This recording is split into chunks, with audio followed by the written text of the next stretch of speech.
Your house is worth whatever it's worth, right? Whoever sells it. Wrong. I'm Charlie.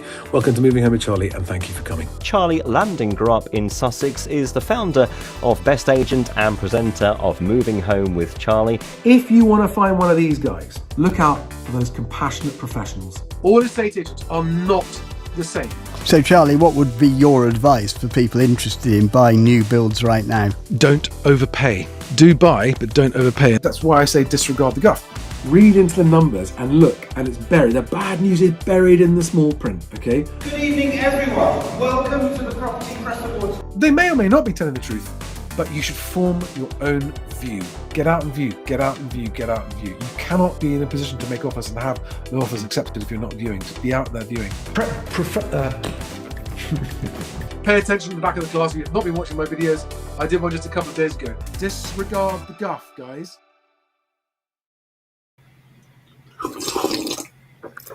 It's a bit hot for hot tea, but can't break the habit of a lifetime and not start a live stream without a cup of tea. Do you remember in the early days, a few years ago, it used to always be beer in the evenings, didn't it? Good evening, everybody. Welcome to another live stream with me, Charlie Lambden. This is Moving Home with Charlie, and this evening we're going to be going down in detail through Zoopla's house price index, which they released today. Now, for those of you who don't want to listen to me rambling on, because I'm going to get into some detail, I really want to get the nitty gritty. In a nutshell, there are winners and losers with what's happening in the housing market at the moment. And there is good news and there is bad news. And that I say in the context of the overall health of the housing market. Good evening, Victoria Hamilton, the Actions Lax, and Jill Hayes. Thank you for the good slurp comment there. So the one thing that always benefits everybody in the housing market is when transaction volumes are high.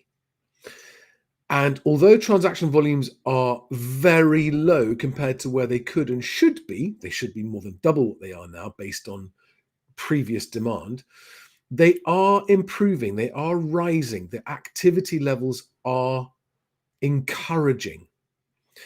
But don't let that give you false hope if you are a seller, because unfortunately, the number of sellers coming to the market, the increase in the number of sellers coming to the market is outstripping the increase in the number of buyers coming to the market by 2 or 3 times to 1. So it's currently continuing to be more of a buyer's market. That's a generalization, of course. It varies regionally, it varies the property type, but overall, this is good news, right? This is good news. Affordability for those lucky enough to be in a position to buy is improving. Now, there are challenges because the number of people in a position to buy is under threat from the economy, from job losses and that kind of stuff. But precisely because, as I have always said, if house prices stop going up so fast and come down, and if affordability gets better, guess what? More people will buy homes. And I'm leveling this message at those of you in the industry, specifically estate agents and mortgage brokers, who think that only record house prices is good news. It's not. Record house prices is what kills transaction volumes, and with it, your revenue, your sales numbers. So actually, what all estate agents and mortgage brokers should be cheering is gradually improving affordability, because that will continue to see gradually increasing transaction volumes. I cannot say it often enough.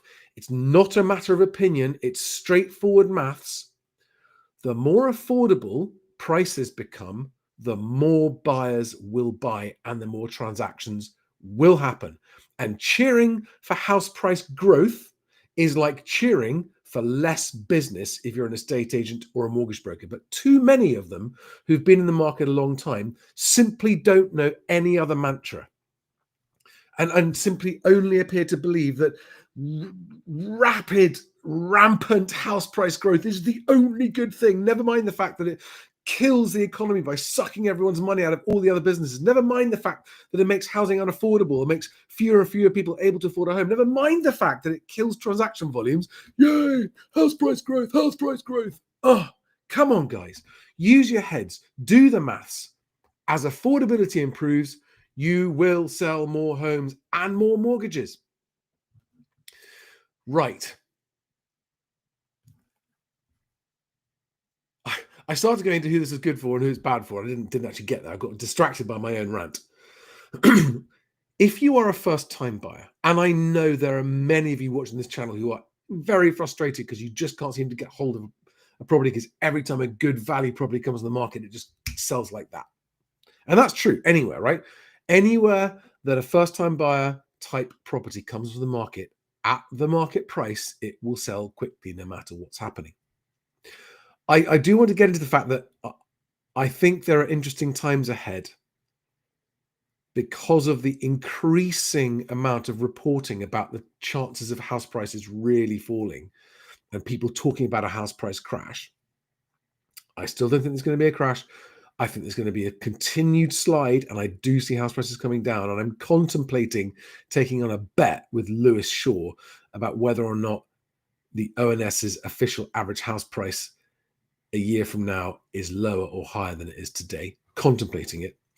But I think that might see a few more people being a bit more price cautious. But being price cautious is a good thing for buyers.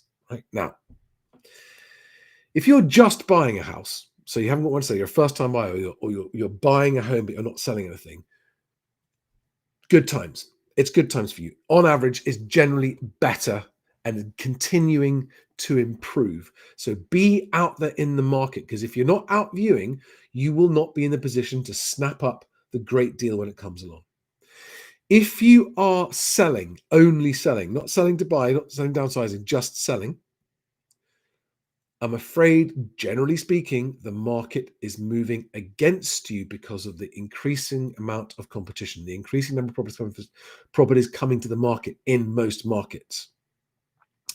If you're an upsizer, it's good as long as you're realistic with your selling price and don't get too wedded to a price that you must achieve, otherwise you can't move. Don't make that mistake. Get your property under offer, then you know exactly where you stand and you can negotiate better deals when you're upsizing. If you are downsizing, that's actually the hardest place of all to be right now. Downsizers are having the roughest time of everyone, and they're the ones paying the worst in terms of stamp duty. No, maybe you could argue upsizers pay more stamp duty, but the value improvement when you're upsizing kind of offsets the painful stamp duty. But when you're downsizing, the way the market is going against downsizers makes stamp duty costs particularly egregious.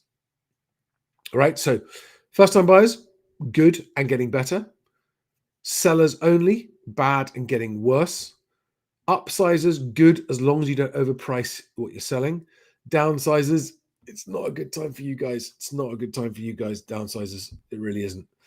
And the reason it's worse for downsizers than pure sellers is because you are effectively selling in a chain, right? And that makes you less attractive to buyers than people who are selling without an onward chain. Does that make sense? So whatever happens on the pricing side of things, if you're downsizing, it's just tougher. You're selling a more expensive property, which are the hardest ones to sell right now, and your buyer is going to be relying on you buying something. But when you're downsizing, the properties you're buying, you're going to be in great competition with first-time buyers and other people on them. So that's why it's harder for downsizers than anyone else, generally speaking. Some of you will have anecdotal exceptions to this, but overall, this is the case. Don't know if you heard that noise. That was the plumbing in the house. I promise you it was the plumbing in the house, not what it sounded like.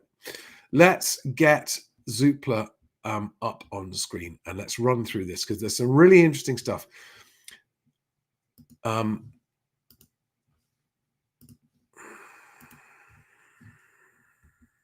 Okay, so this is House Price Index June 2025. It was released today, this morning, 30th of June 2025.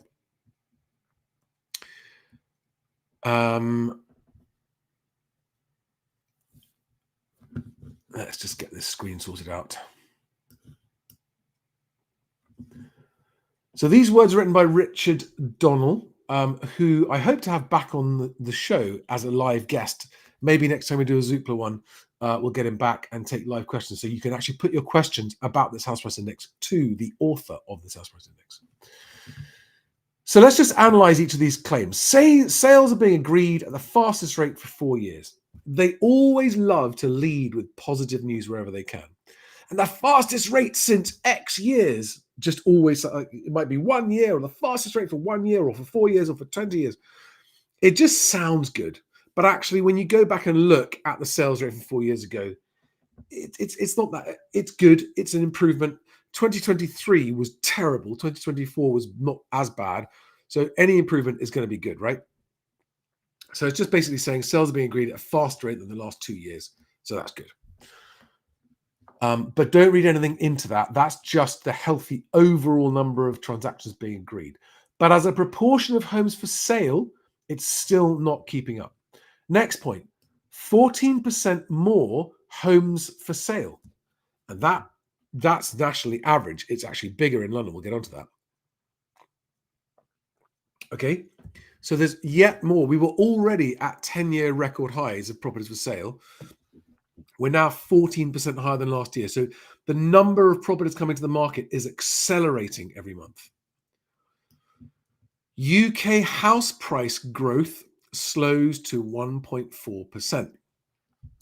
Now, at this point, it's worth me pointing out that the way Zoopla calculates its house price index is arguably the most complicated and the most far-reaching, because it includes data from many, many different sources. The land registry, mortgage lenders, their own software, estate agency software, the Zoopla portal, all those different things. And they have a very complex calculation for it.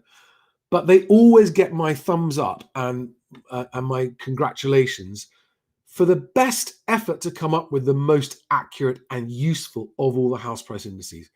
It's the reason I tend to do this breakdown on Zoopla more than the others, because it genuinely is the most helpful. Now, Zoopla's large estate agency clients keep them on a tight leash and don't let them reveal everything that they'd like to reveal about the market, because they don't want it to be too brutal. But generally speaking, Zoopla's take is the least bad. It's the least guffy of all of them. But it's still different from all of the others. It's actually, this is the one showing that, well, bizarrely, actually, Rightmove is showing the lowest year-on-year growth, but that's in asking prices.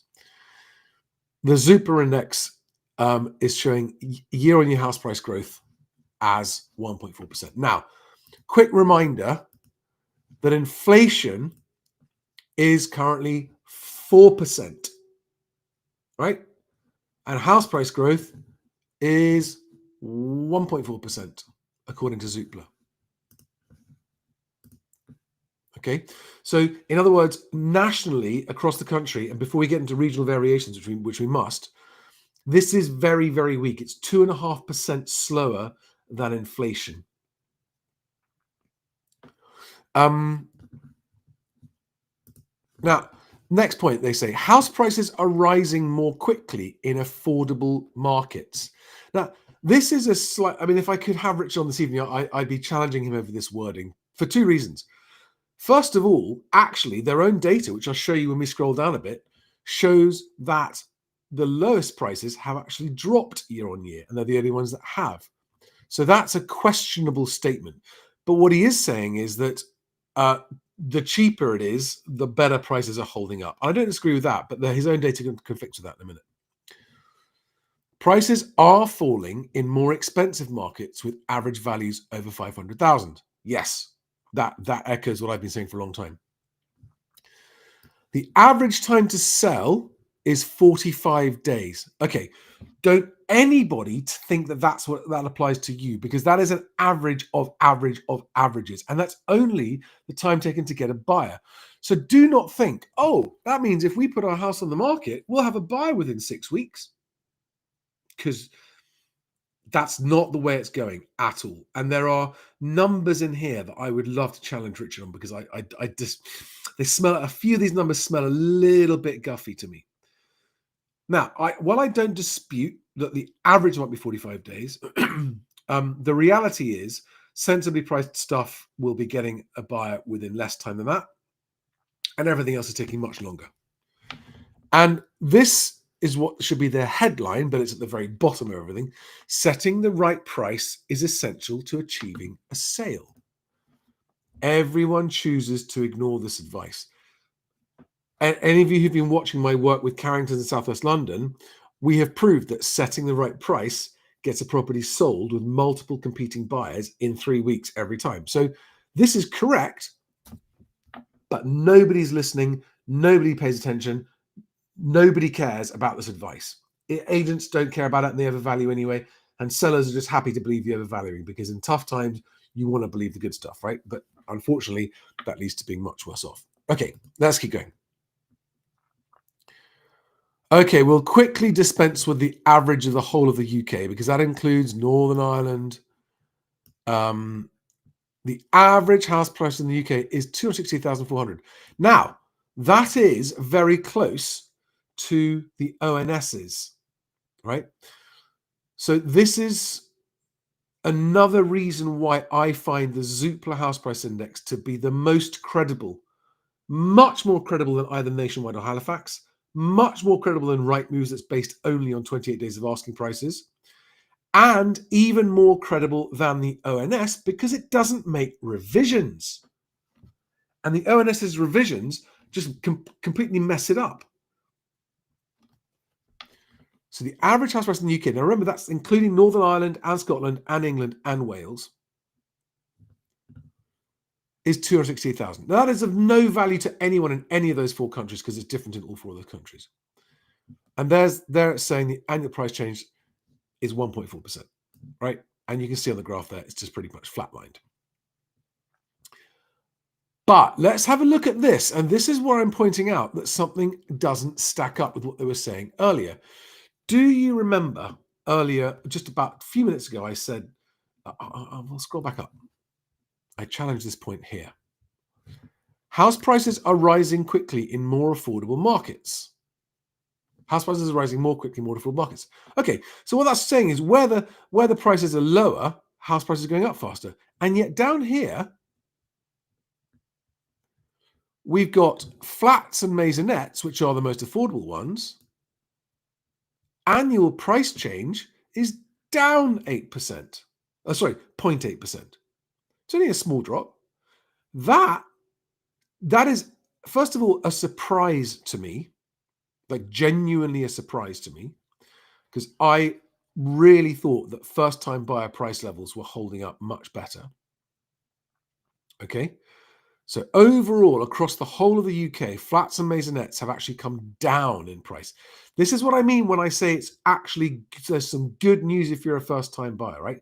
That is not bad news. It's national, it's only an average, but it's not bad news, right? That is encouraging good news. And for agents and brokers, by the way, this means more first-time buyers will come to you to buy a house. So don't complain about it. Don't think it's bad to say that first-time buyer properties are falling in price. Okay? I know why you do it, because you only care what sellers think. And if a seller hears you say that you're going to think sellers are never going to use you. But you don't want the silly sellers with unrealistic prices. You only want the sellers who actually want to sell and go, it doesn't really matter what's happening in the market. I need to sell. So just happy for you to be honest with me. Now, here we've got the two middling. So this is where the downsizing and the upsizing meet, right?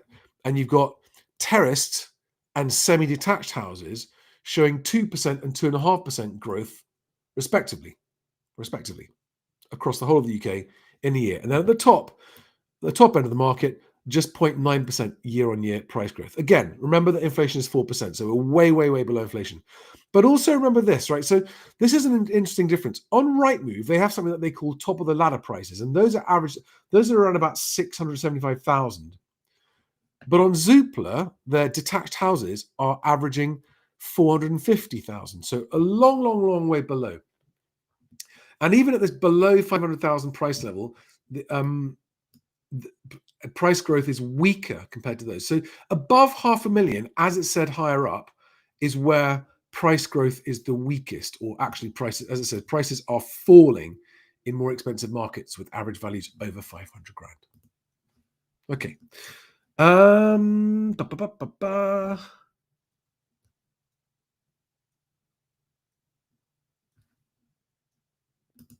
Okay, got some good questions coming in. I will come to your question. Joel Webster, I will come to your question. Leo Lees, hi there. Happy to have you on the live as well. Give me your questions if you've got questions on any of this, okay? I'd love to have a few questions to come to the end of this. Anyway, let's keep going. There are a couple of interesting graphs here.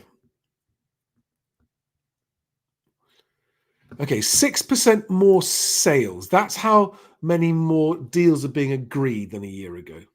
Okay, as house price growth is close to 1.4%. So they're saying that the number of sales continues to run at the fastest rate for 4 years. That's just slightly, but it's 6% up on last year. It's not that big a deal. But they are saying, however, this is starting to steady. In other words, they're already seeing a slowdown, right? They're already seeing a slowdown. Now, I hope that's not what happened. I hope that sales being agreed continues to increase. I really, really do. But that is a very clear warning. We begin to see the seasonal summer slowdown.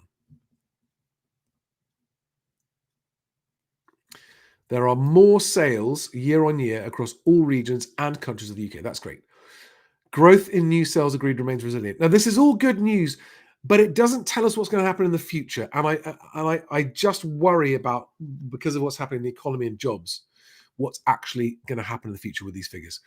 There is a chance, and I hope this is not the case, that this is the peak in terms of activity growth.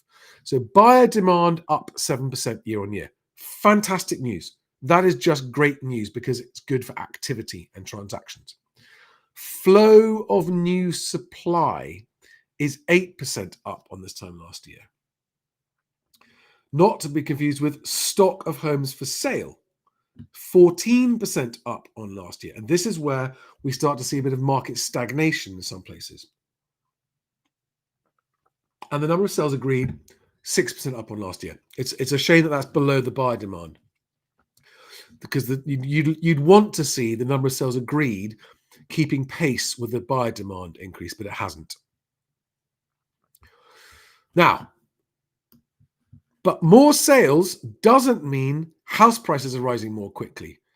Thank you, Richard, for pointing that out. It's amazing how many numpties think that more sales means house prices are going up. It's amazing how many people just subconsciously assume that more sales means higher prices. It doesn't.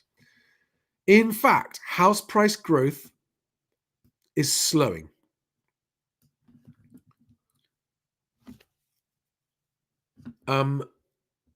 Let's just get to the headlines I want to get to. So unsurprisingly, the high supply of homes for sales linked to lower house price growth. We're seeing a clear link between the rise in supply and the slowdown in house price growth. Now, this language makes me think they're expecting more slowdown in house price growth. Yeah, more choice for buyers is holding back house prices. Now, this is interesting. Let's get to some regional stuff here. In London and the southeast and southwest regions of England, the number of homes for sale is 16 to 19% higher than a year ago. So if you're watching this anywhere in the south of England, the supply of homes for sale, the competition amongst sellers is much more ferocious than it is in other parts of the country. In the north of England, there's only a modest change of supply, creating an element of scarcity and supporting above average price inflation of 2 to 3%. Now, that's 2 to 3%. That's the highest, right? So in the north of England, West Midlands, and Scotland, 2 to 3% yearly price inflation, still below the 4% CPI inflation figure. That graph's quite interesting. On the left hand, on the y-axis, it's annual house price growth in percent. And on the x-axis, we've got percentage change in number of homes for sale. So in other words, the larger the supply on this graph, which is the further over to the right-hand side, the smaller the house price growth. So there's a very, very clear trend there where there's less stock coming to market. House price growth is still holding up about 2%. But for any investors watching this, who's going to get excited about 2% house price growth? Can't even, it can't even keep up with inflation.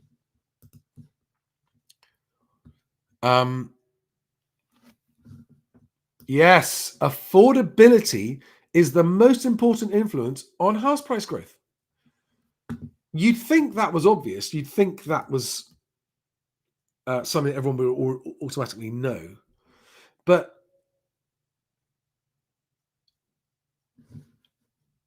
okay, in places with cheaper properties, house prices are rising more quickly. So in the north, maybe across not just first-time buyers and flats, but houses. Okay.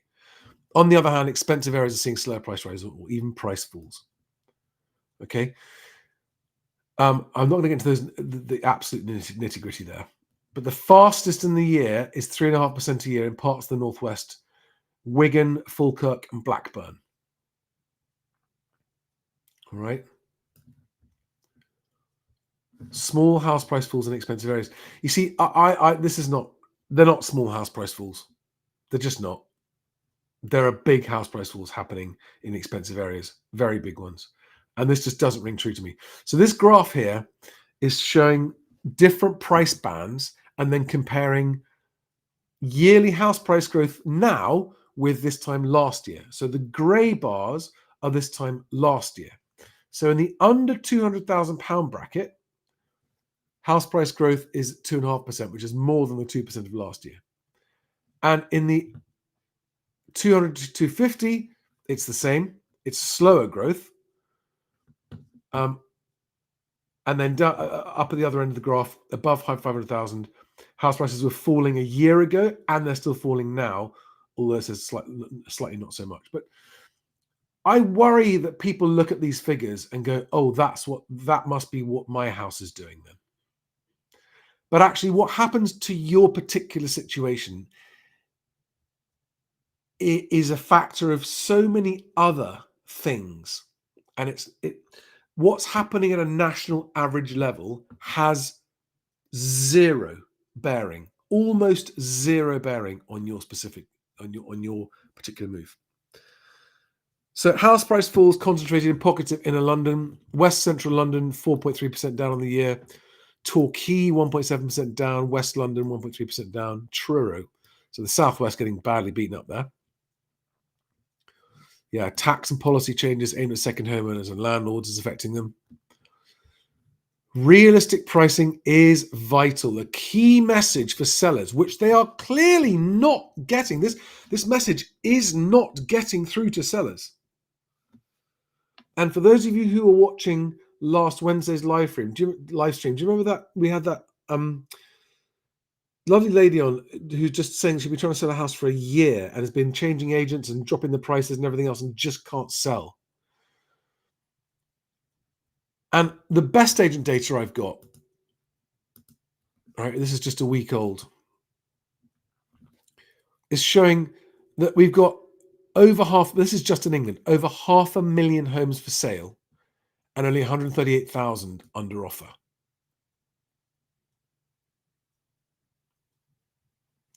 No change on the median sold or the median asking price the whole of this year. So the median, which is the most typical across the whole of the market. And that it's impossible to know why that's the case, whether it's averaged out because higher prices, house prices are falling and lower prices are holding up better.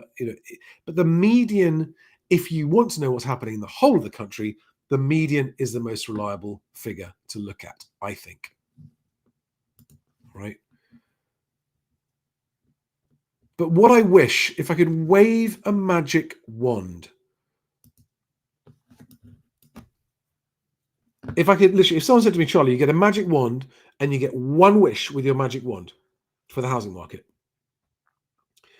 it would be for everyone selling, whether they're just selling and not buying, so just a seller, or whether you're selling and buying, upsizing or downsizing doesn't matter, but especially for downsizers, anyone selling a home for any reason, if I could wave a magic wand, I would get the following mantra into the heads of all sellers. It doesn't matter what you or your agent think your house is worth. It only matters what the market will pay. And what the market will pay is determined by how many buyers come through your front door and view your house. Not how many look at it on Rightmove, not how many look at it on Zoopla or Best Agent or anywhere else, not how many impressions or hits it gets on any websites. It's people through the door. People through the door is the market. No people through the door, no market for your home, right? And if you've got no market for your home, you're not selling. And you're going to sit there with your house on the market, not selling. If you're wondering and waiting whether or not you're going to move on with your life, the answer is, with no one coming to the door, you simply have no idea, and you are in limbo. You're in purgatory. You're in hell, wondering what's happening with the next move of your life. And so for whatever reason you're selling, if you price your house at a price that gets people through the door, you will quickly discover what the market's prepared to pay for your home. It may or it may not be as much as you want, but you will know where you stand. And with that information, you can make a decision about your next move or not to move. Okay? You can bring your house to market at a price that gets buyers through the door. And if the offers you get aren't good enough, well, then you know where you stand. We're not going to sell. And you take your house off the market. But you've discovered that in maybe 1 to 2 months rather than 6 to 9 to 12 months of miserable waiting with a for sale board outside your house. And everyone looking at your house online thinking, God, those guys have really got their head in the clouds, haven't they? I'm waving this magic wand and I'm casting a spell. I'm everybody's fairy godmother if you're a seller, which is the market decides, so come to the market.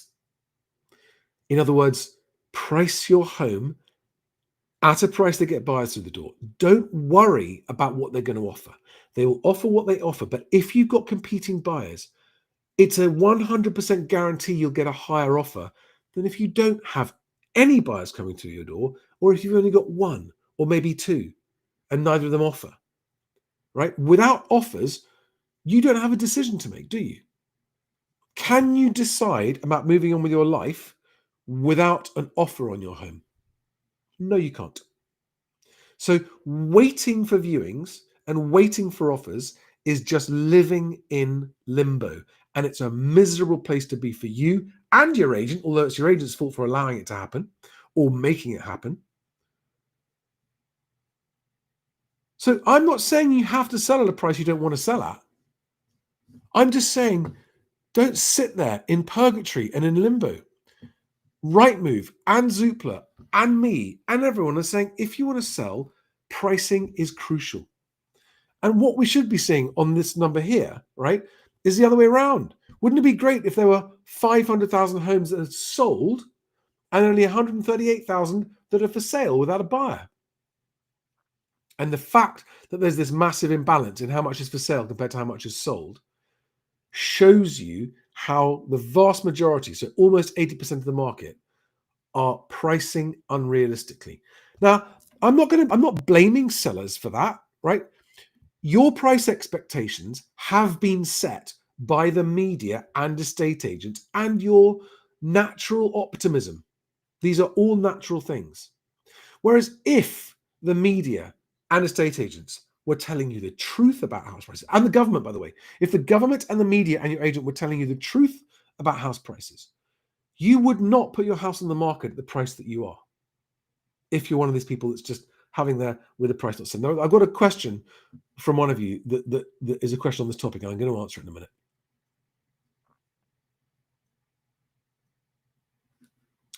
Josh, I'll come to your question as well. Cool question. No, I haven't got air conditioning. Timo.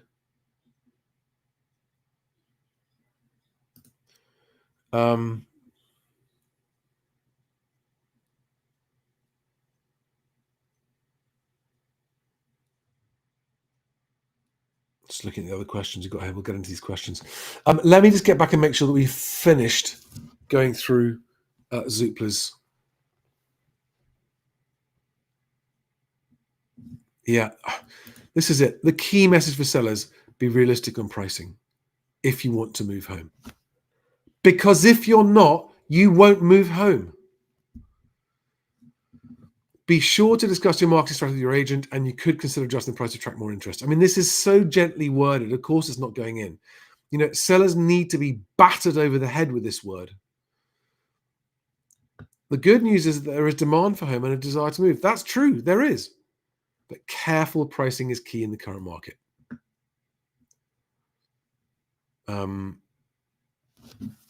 This is all good stuff. You should read it, right? And there's one more thing that I wanted to... Yeah, there's also a PDF version of Zoopla's thing, which you can download here, because the URL doesn't change. Every month that webpage updates to the latest. So if you're watching this more than a month from now, the URL I've linked to below for Zoopla's house price won't go to the June one. But I've also linked to the PDF, which remains static, and this is the June figures if you want to go see them. And they've got slightly more information in here as well. Okay. 22% of homes that have been on the market for over 6 months remain unsold. I think that sounds light. That sounds optimistic.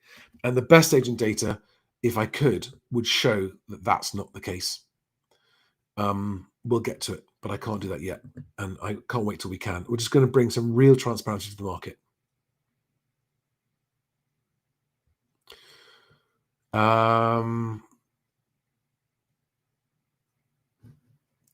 Sat K, who says, is it normal to get bored by constant rubbish viewings? Could you elaborate on that question? I'm not quite sure what you mean, but I think please elaborate on that question. Just explain a bit more clearly what you mean.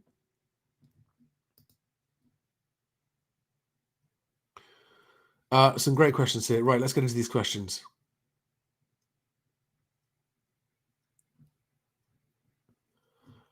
No, principled mole.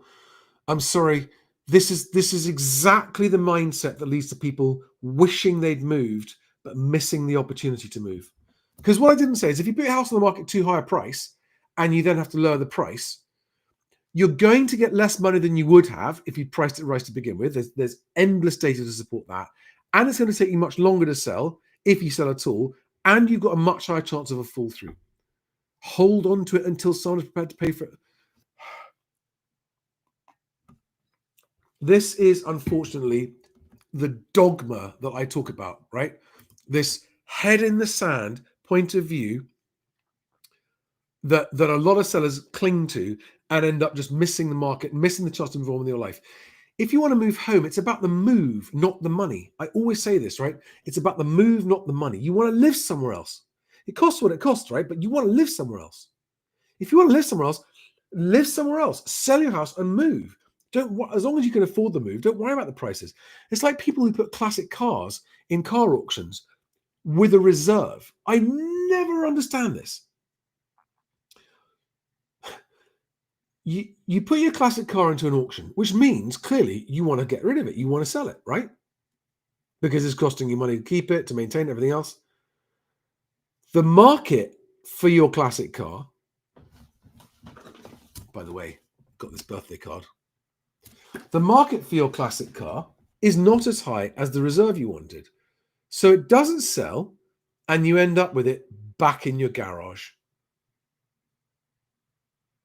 How is that? I don't understand that logic.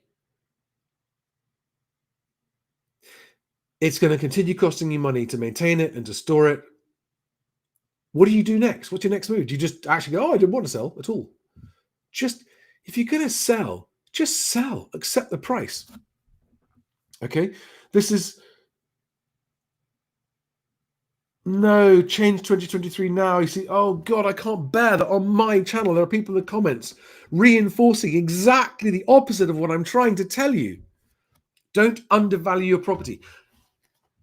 You can't undervalue a property, right? You literally can't undervalue a property. The market will pay what the market... In fact, you can undervalue your property. And the way you do that is you overprice it to begin with and end up selling it for less than if you priced it sensibly to start with. That's undervaluing your property. That is exactly how you undervalue your property. And this is why I don't understand why I can't get something to crack this nut where is the logic behind this point of view? Don't undervalue property. Overprice it and wait seems to be Principal Mole's advice. There is cold, hard data evidence that proves that if you do that, you either will not sell or you'll sell for less. So your suggestion here, Principal Mole, is exactly what causes people to undervalue, or worse, undersell their property. Hold on to it until someone is stupid enough to pay over market price for it. Or over a number of years, house prices will only go up eventually. So be patient. What do you mean be patient? Over a number of years. If people need to move now, you're going, oh, just wait for a number of years. But if you're in a position where you can wait for a number of years, why are you even thinking of moving? What's the point of moving? You're not moving, are you? You're not serious about moving if waiting for a number of years. The number of properties sitting on the market because people have this attitude is just a waste of everybody's time. And even that's not even correct advice, because at the moment, as someone else, Timo2933 points out, it's actually going down with inflation. So if you wait for a number of years, your house is going down in value at the moment. The whole UK housing stock is going up less than inflation, Principal Mole, which means that holding on to it it's getting lower and lower and lower in value. And then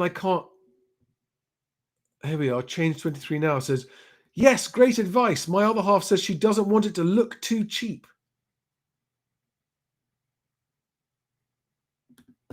I kind of get it, as almost nothing sensibly priced. If your home, let's just I want something stronger to drink. If your home looks too cheap, what happens? Anyone, come on, give me the live chat right now. Anyone who gives me the right answer come up on screen right now. If your home looks too cheap, what happens? Anyone, please. Bueller, anyone. What happens when you put a house on the market at a price that looks too cheap? Come on, think about it. What happens is you get loads of buyers wanting to buy it. Just ask any first-time buyer who's tried to buy a house that looked cheap. Thank you, Reborn Smith 7553. You get offers, and the offers are competing against each other if it looks too cheap. So looking too cheap is better than looking too expensive if you actually want to achieve the best market price. I wish I could understand where this mindset came from. It just doesn't make any sense. Yeah, thank you, Kyle Webb. Viewings and offers if it looks too cheap. Multiple viewings and bartering, says Richer1147. Bidding war, says Overengineered. Stampede, says Jill Hayes. More viewing, says Amma916. Please have a shot of whiskey, Charlie. That's exactly what you have made me want to change 2023 now. It's you saying what you said is, I don't want it too cheap. I think, actually, no, hang on. Are you being ironic? That would be a massive relief to me if you are.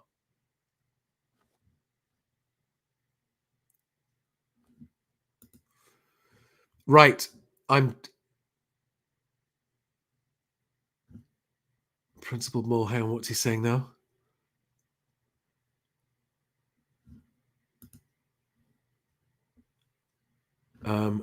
Principal Mole is fighting back. You guys will still be talking about this next year. Trust me. Trust you? Give us a reason to trust you. What is it you know about this time next year that we don't? A tanking economy, tanking unemployment, or soaring unemployment, tanking employment, falling wage growth. Come on, Principal Mole, back it up. Yeah, the downfall of the Tory party on X says, spare a thought for people in shared ownership properties who have to sell at the RICS valuation. Yes. Shared ownership is risky. It's risky stuff.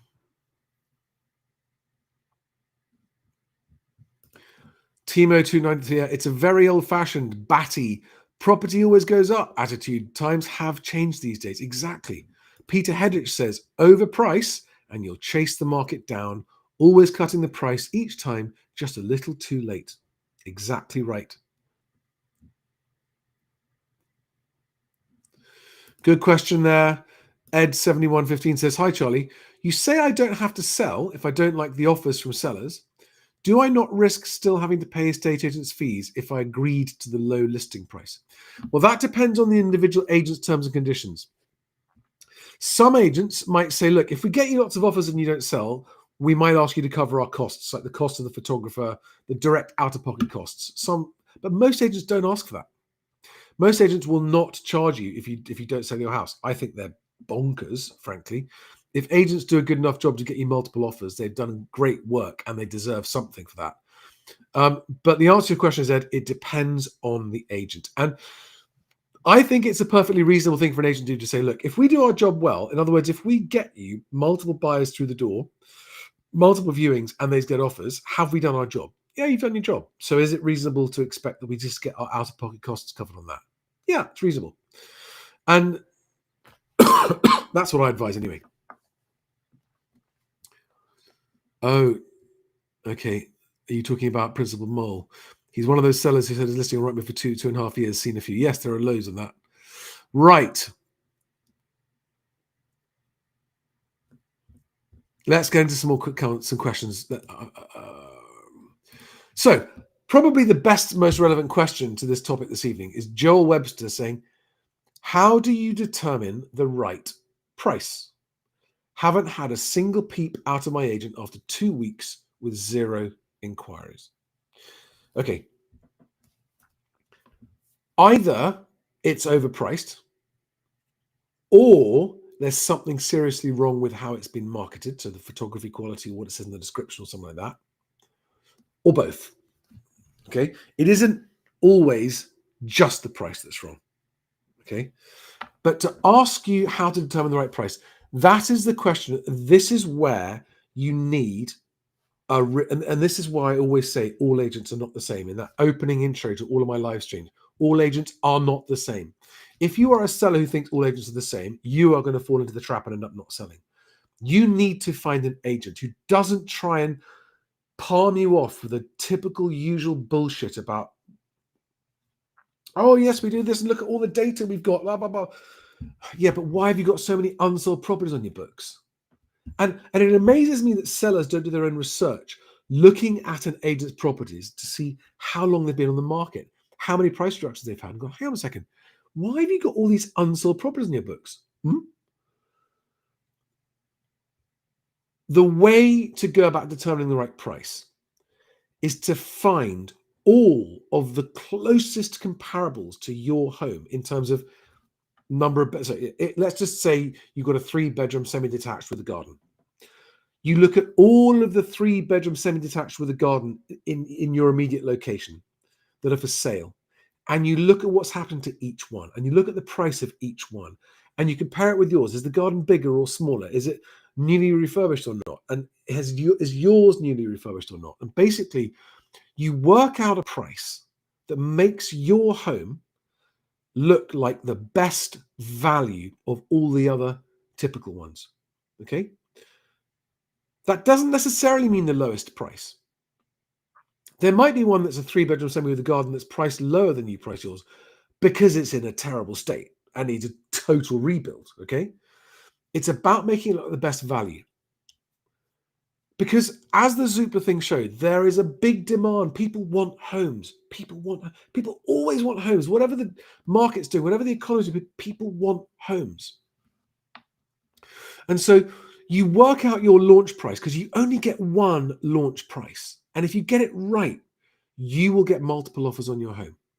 So go and look at, and it's quite hard as a seller to do this, which is why you need to do it with your agent. And maybe get the agent to do it and say, look, let's list the 10 closest properties to mine, if there are that many, right, that are relevant.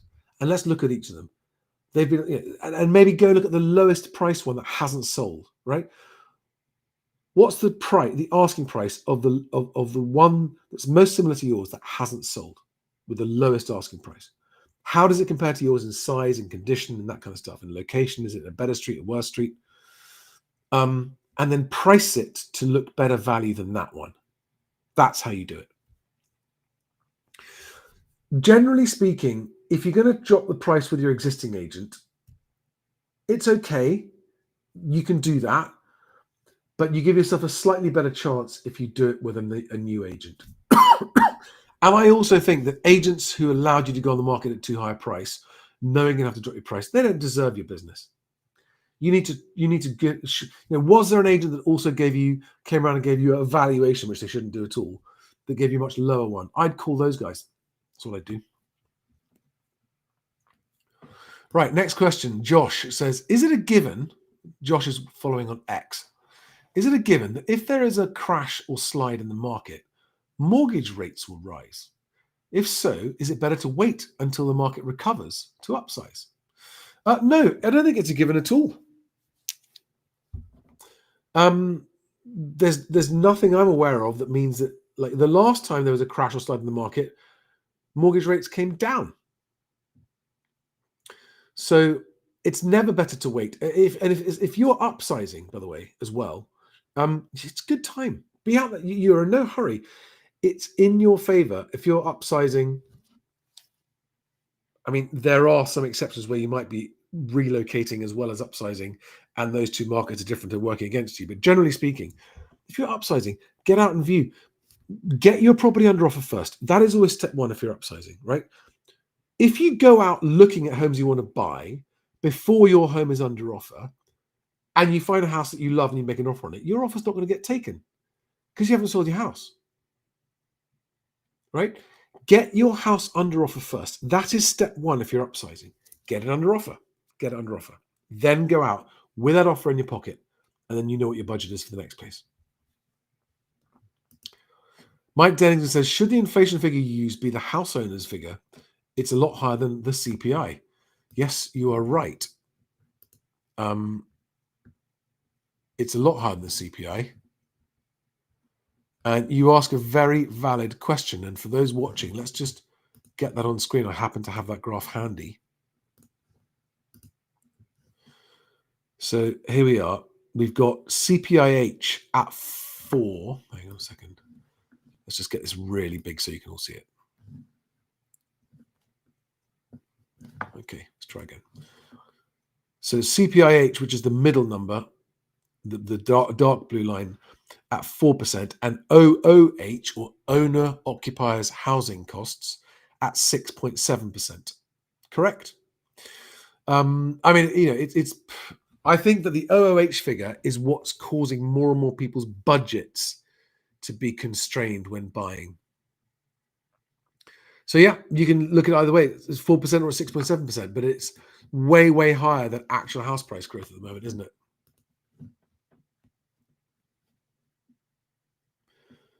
Now, Sat K, did you come back and give me a follow-up to your question?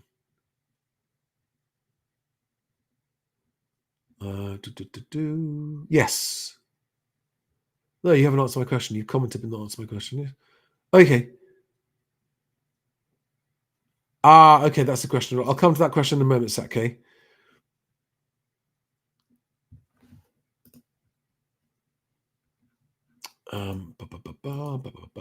Okay. Okay, Plugus 2K on YouTube says, if the house was sold in a day, subject to contract, for $210,000 in 2022, but decided to keep it, would it be okay to advertise again for $210K today? Midlands, terraced 3-bed. The best way to look at that is to go to the Land Registry price paid page. If you just search Land Registry price paid data, search the price paid data set. It looks like this. You can put in, you can do just a county or a district or a postcode. West Midlands. And you can, so detached What did you say it is? Let's just have a quick try at this. Terraced 3-bed. So terraced, not new build. And you can put in the dates. So you can put in your date range here and go 2021, January 2021 to today. And you can put it in. Let's just see if that works. No, West Midlands doesn't work. But you see what I'm trying, right? Put in the town or the city, or the district, or even a postcode, and you'll find out. And then you can go and look at the individual properties and find ones like yours, and see exactly. That's what I do to answer that question. Okay. If there are other people watching wondering what the answer to that question would be, I'd go to land registry price paid data, and I'd just do my homework there.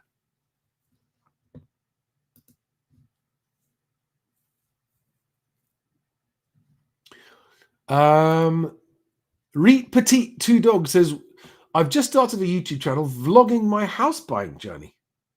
Hope it's okay to put a link to your videos. Of course it is. My videos are public. I love when people do a link to them. By all means. And good luck with your house buying journey. And good luck with your vlog. Reet Petite 2 Dogs. Mr. AH says, great work, Charlie. Fortunate enough to be looking at prime/super prime in London. That is very fortunate. More unsold stock than I have ever seen. Wider repricing going on. That's clear. Yep, that's true. I've answered that one. Right. So Sat K, elaborating on the question, says, I've been searching for property for over a year and it never seems to be quite right. Where do you draw the line? EAs say I'm too fussy. Okay, this is a really good question. I've never had this question before, and it is actually something that happens a lot. And I'll tell you something. I don't know, without knowing a lot more about your situation. Are you a first-time buyer? I'm assuming you're a first-time buyer.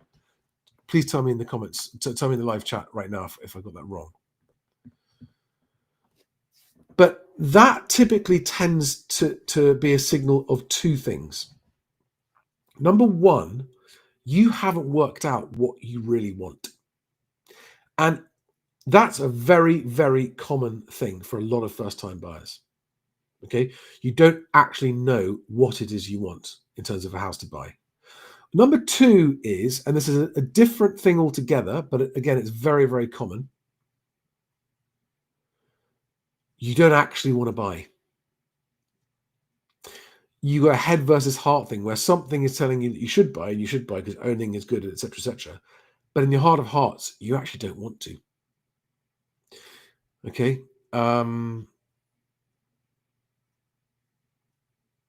Okay, yeah, and here you are. You've put another comment in here. You may plan a cheeky offer. Now, nothing wrong with that. Thank you. You confirm you're a first-time buyer. A lot of first-time buyers also find themselves subconsciously really daunted at the risks and prospect of home ownership. And this is a reason why I did a video a long time ago called FTB, stands for fucking time-wasting bastards. Look it up. It was quite funny. This is not the fault of first-time buyers, but a lot of estate agents get very frustrated with these kind of first-time buyers. You don't know what you want, and actually you don't even know if you want to buy it. You're just doing it because you think you're supposed to, but your heart's not in it. And that is why first-time buyers, and by the way, the data supports this, right? Of all buyers who pull out of a purchase late in the day for no particular reason, first-time buyers are the number one culprit or perpetrator of that phenomenon, right? Pulling out is first-time buyers. And this is where by the way, if you're a seller, this is someone where really good agents are worth their money, because a really good agent will spot a flaky first-time buyer offer a mile away and will advise you against accepting it. Whereas a crap, cheap, new agent will go, yeah, I got you a great offer, tied up a deal, and then that deal just falls through. And this is where experienced agents are much better value. If you've ever tried to sell a house and you've had a deal fall through, a sale of your house fall through at the last minute after 4 or 5 months waiting, you know how painful that is, right? And so many first-time buyers commit to the process, get a mortgage, have their offer accepted, pay for the conveyancing, go to the thing, and they quietly sit at home going, fuck. No, we don't want to buy, but we can't tell them. What do we do? And then wait to the last minute and go, really sorry, we're not going to buy, bye, and just ghost out of the. I mean, some first-time buyers literally just ghost. They just ghost. They disappear. Okay, and as a seller, that is a hideous thing to happen to you. How do you prevent against that? A really good agent, a really experienced agent, does not want their deals falling through, recognizes flaky first-time buyers over committed first-time buyers and goes, that's a flake, don't accept that offer, even if it's the best offer. And by the way, never base your offers on a percentage of asking price. Never. It's never the right way to go. Your offer should only be the maximum comfortable price you're prepared to pay for that property. Whatever the asking price is. It might be more than the asking price. It might be less. It doesn't matter. The number should be, if you're buying a home, it should be the maximum comfortable price. Why? Because anything less than that, and you're going to lose it to someone else.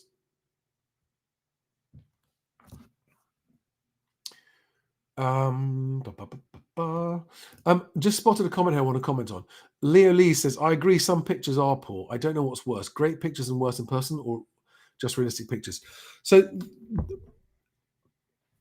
the process of getting multiple buyers through the door has several steps leading up to people actually booking viewings.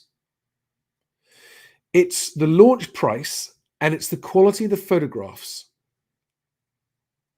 second only to the launch price, are the thing that determine how many people click on the property in the listings to see the full details. So this is why photographs are far more important than a lot of people think. And there are a lot of sellers and agents out there equally wrong in thinking, oh, I'll just take a few snaps of your iPhone, whack on the internet. You just get scrolled on by. People just scroll on past, especially when there's this much choice on the market. People just scroll past that stuff. If you are serious about selling, the quality of your photography is critical. And if it was me, I would insist on having photography that made my house look better than any of the others in the street. Okay. I would also include warts and all photography. Do not conceal the fact that your house is opposite a pub. Do not conceal the fact that you've got a railway line at the bottom of the garden. Do not conceal the fact that there's a big crack in a room somewhere. Good quality photographs, as many as you can, and show warts and all. That is how you get the maximum number of likely to offer buyers through the door. Do not try papering over the cracks. It's a big mistake. Rabbit Hole 963 says, we had a load of viewings. Did we sell too cheap? Absolutely not. How many offers did you get from those viewings? That's the point.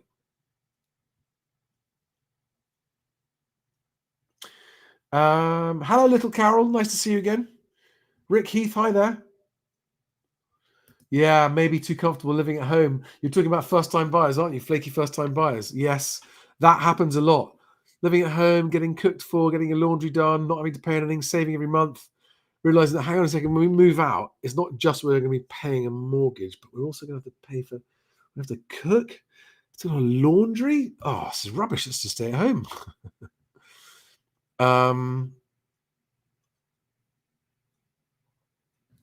Winston Fahrenheit says, I think 2022 was the high point. It absolutely was. Overall, for the country, it absolutely was. Even in Bristol, looking at a house that sold for 855 in 2022, it's currently 850, down from 875 in Bristol. And that's unheard of since 2008. Prices down, yeah. Paul McKee says, hi, Charlie. We are nearing exchange on a property, and the surveys have thrown up some substantial previously unknown repair costs. Is it reasonable to expect the vendors to cover these costs? Sometimes yes, sometimes no. If it's completely unmentioned, unknown, the seller didn't know, the agent didn't know, it wasn't mentioned in the details, and it's something that affects the value of the property, it is certainly reasonable to have a conversation about a renegotiation on price. Now, because I don't know, I have no way of knowing how reasonable your seller is, because there are some sellers who, at the first hint of a renegotiation, throw their toys out the pram and go, sod you, not selling to you, goodbye, and they pull out of the sale. And you find yourself going, oh God, actually, we would have paid. We would have paid what we'd have paid. Even with this news, we still would have bought that property if you love it enough and if it's comfortably within your budget enough.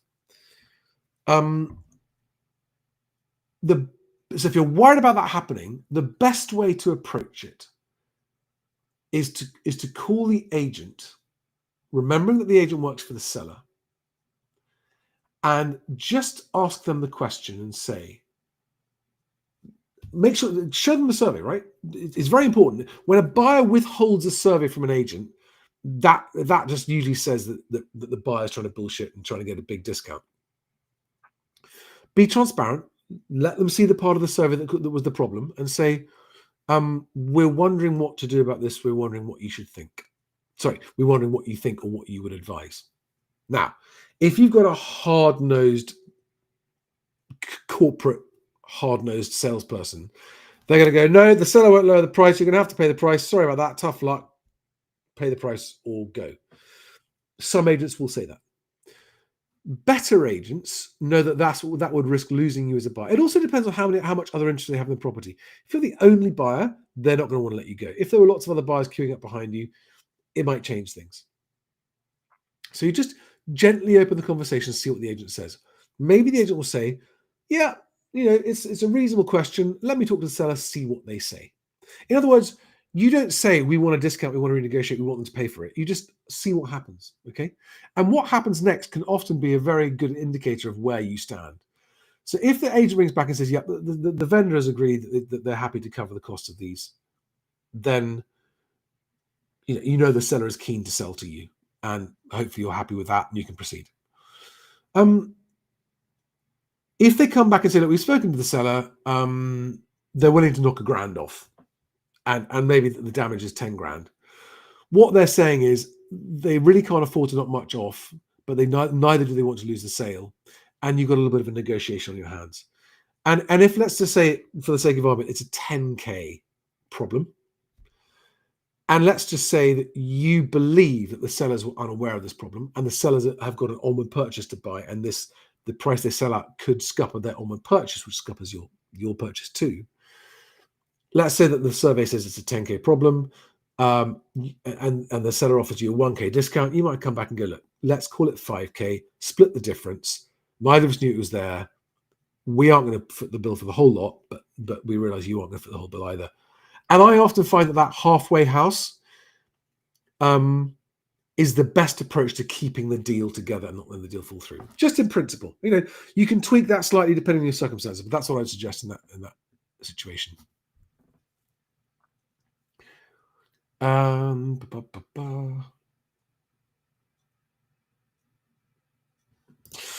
This is another good question on photography. Which sin do you hate the most in estate agents? Super wide fisheye photographs, always adding 20% to asking price, or hiding obvious issues in the property, or not including the EPC? First of all, an EPC is required to market a property. They're not allowed to market properties without EPCs. Okay, so you can demand an EPC. Secondly, the fisheye photos. The thing to understand about a fisheye photo is that there is a pro and a con. The con is that it makes a room look much bigger than it actually is. But once you know that, you can factor that into all the properties you look at. But there are some people who, no matter how many times it happens in real life, they still see a fisheye photo of a new property and go, oh my God, look how big that room is. No, it's the fisheye lens. But actually, the reason a fisheye lens is good, even as a buyer, is because you get to see more of the room in the photograph. And without the fisheye lens, you're just looking at a corner of the room, So actually, fisheye lenses are not intended to mislead. They're intended to show you as much of the room as possible. Okay. Adding up, the biggest sin is always adding 20% to the asking price. Hiding obvious issues is just stupidity on behalf of both the seller and the agent, because it always ends up to deal falling through.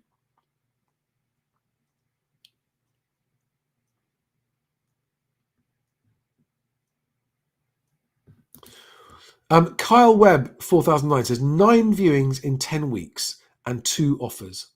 A few others want to offer. No, I'm sorry. But couldn't afford.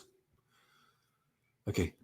Is this good? I don't know whether you're selling a really high demand flat or whether you're selling a much more difficult to sell house. It depends on the property, Kyle.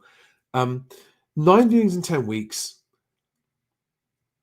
It's pretty mediocre. It's okay. You've got 2 offers. That's okay. It's okay. That's the kind of like, that's sort of, all right, you've found some buyers. But if others want to offer, you should ask for the offers anyway. All right. You want as many offers as you can, because the more offers you get, the better offer you're going to end up with. If the agent knows how to do their job properly and actually work the market for your property properly. So I wouldn't say it's good, but it's not bad. I mean, bad is 10 weeks in, you've had 2 viewings, no offers is bad.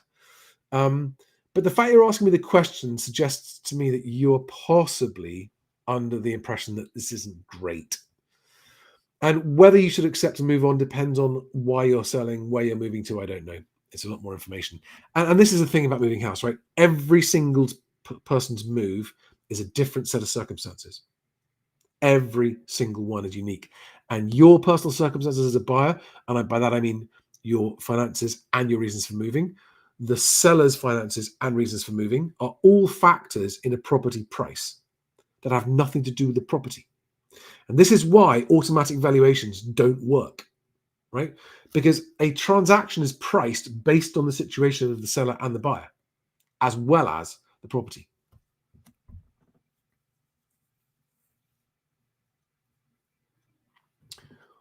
Right, guys, I have to wrap it up soon. I hate wrapping it up when there's so many of you watching. Got over 1,000 people watching. And as ever, hundreds of you watching on X, but hardly any of you on X commenting, which is weird. Lots and lots of YouTube commenters.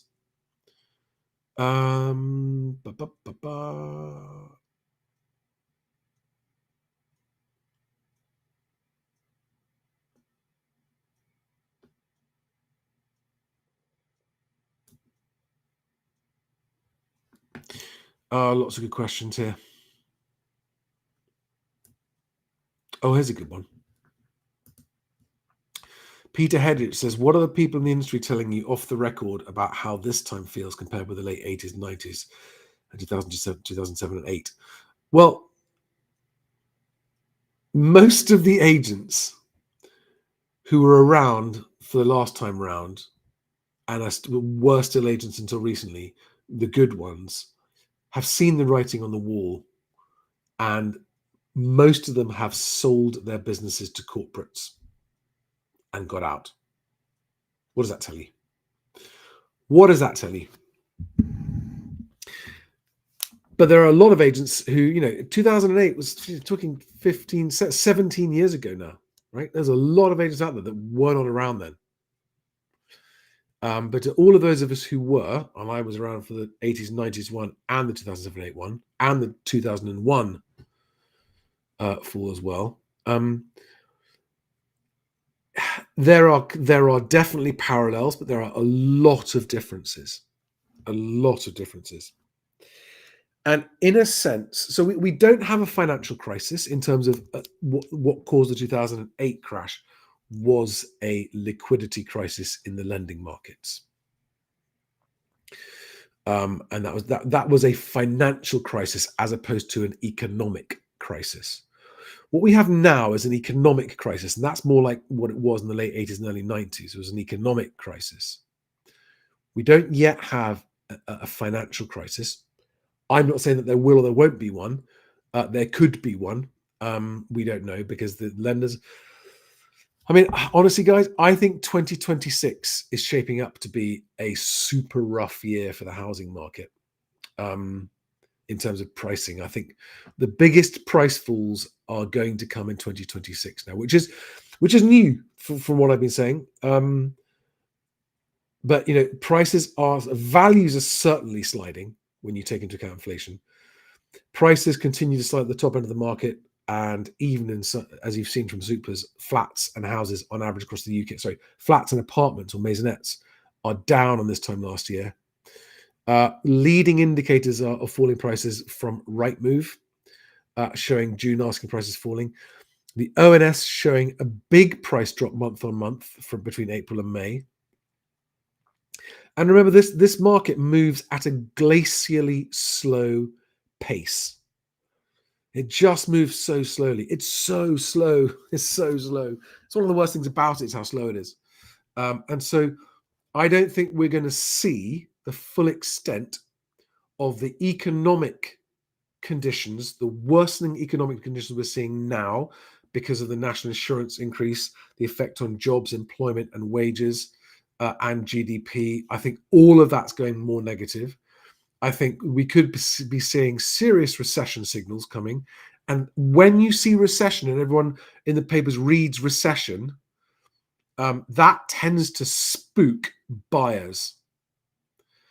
And I don't even think I don't even think buyers need to be spooked by that. But the mindset tends to be recession equals house price crash equals don't buy. Okay. And so because the market moves so slowly, because of all the economic indicators and what they're doing, because of the supply and demand imbalance going more and more in terms of supply. In other words, every single metric is going against the housing market. You might say, but Charlie, buyers are up. Yeah, but they're going up slower than stock is going up. You see what I mean? So that balance is going against sellers. I think 2020. I think 2026 is going to be when we see the full fallout of this government's decision to 2025. Back in 2022, I had no idea there was going to be a Labour government in 2025, and I couldn't have believed the stupidity of the policies that they put in place.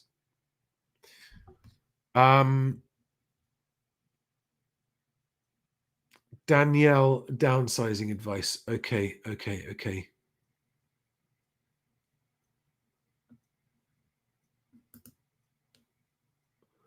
We went from so Danielle Southwell on YouTube says, we went from a 3-bed, first time buyer home, sold for 193,000 and moved up the ladder to a 5-bed semi, 285,000. Now wanting to downsize back to a 3-bed as feel this is too big. Any advice? Valued 350k currently. Okay, first of all, take 20% off the valuation, just for the purposes of your maths, your sums, and your budgeting. I might be right, I might be wrong, and you might get more than that. But that just honestly, typical agents are valuing on larger properties, they're doing 20% over, right? So take 70 grand off that, 280 grand. But that's less than we paid for it. Yes, just follow my advice, right? Launch it at a really compelling good value price to get the offers, then decide if you want to downside or not. Now, it sounds to me like you might have overpaid and overextended yourself and you're feeling nervous about it. So it's a wise move to consider downsizing. But you're asking, is it a good move market-wise? No, it's the worst time to be downsizing. But if you overextend yourself on the house and you're coming to the end of a fixed rate mortgage and you're worried about your mortgage going up, downsizing is a very good move, and you should just just get yourself out of being overextended. So do not price it too high and hope and wait. That's the mistake that at the beginning of the video I ranted about. Do not price it too high and then fail to get people through the door and fail to get competing bids. Price it at a price that makes people go, oh, that's amazing value. Let's have it, right? So you've got offers. Then you've got offers in your pocket with which to go bidding on the downsizing properties, which you're going to be competing with first-time buyers for. All right? That's my advice on that. So, like you're saying, should we downsize? I think the fact that you're asking suggests to me that you're worried about the financial of not downsizing, and therefore, yes, I would advise to downsize. Scared to do the wrong thing. I mean, why downsizing wouldn't be the wrong thing if that's what you want to do.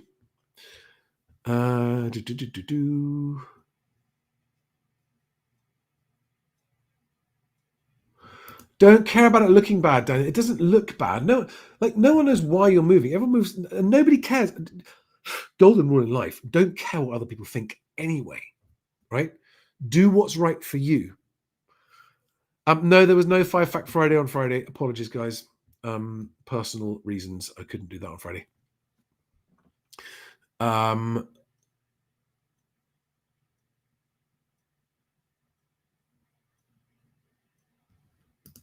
Richard says, question, will 2026 see a stamp duty holiday? Would be nice. I don't know. I doubt it. A stamp duty holiday would not be nice. A stamp duty holiday would be yet more fuckery in the housing market, distorting it, creating a rush, creating house prices going up and then going back down again. What would be good would be a permanent removal of stamp duty for people buying their only home.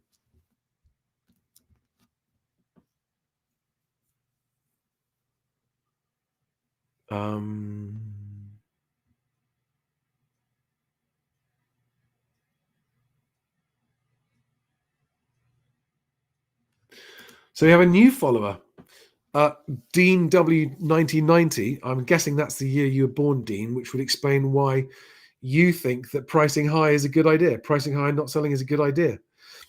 Explain to us why you think that's the worst advice we've ever heard, because I love having these real life examples of people in the comments going, oh, he doesn't know what he's talking about, when I've just explained it earlier in the video of exactly why overpricing is stupid.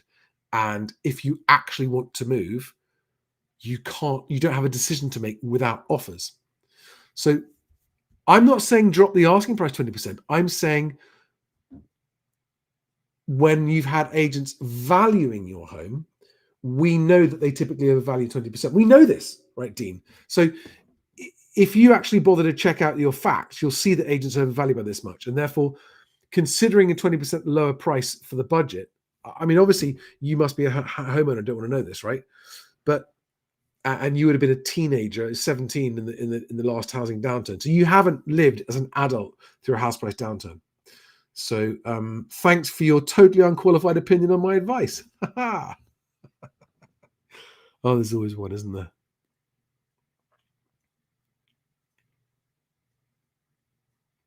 I'm really going to go now, guys. I'm way over time. So let me just say thank you. Welcome to all the new followers. Make sure if you're moving, if you're buying, make sure you got your mortgage and principal lined up and you've got an independent whole of market mortgage broker lined up on that link there, mhwc.co.uk/mortgage. Make sure you've got a conveyancer lined up before you choose your agent if you're selling. Make sure it's a very good conveyancer. Do not skimp on a conveyancer. It's a one-off professional service. Never go cheap on that. Find one you trust that's got really, you'll know, like the way they answer the phone is impressive. And don't go for large volume call center conveyancers. If you can't find one you trust to do a good job, talk to my guys here, mhwc.co.uk/conveyancing. And make sure you get your property pack when your offer is accepted as a buyer, mhwc.co.uk/property pack. If you use my guys, property-pack that is, sorry. If you use my guys, they will automatically use my property packs for you anyway. And sign up to my newsletter every Friday. I get a newsletter almost every Friday. And you guys get 5 Fact Friday before anyone else. mhwc.co.uk/newsletter. And in the link below, you'll find video. Go to my link tree to find videos to the top 10 rules for buyers. If you're new here, that's the best thing to go and view. Charlie's 10 golden rules for home buyers and Charlie's 10 golden rules for home sellers. Those are the, if you want to go and watch the one video with the most advice in it to bring you up to speed with my thinking, that's where to start. Otherwise, guys, have a fantastic evening and rest of your week.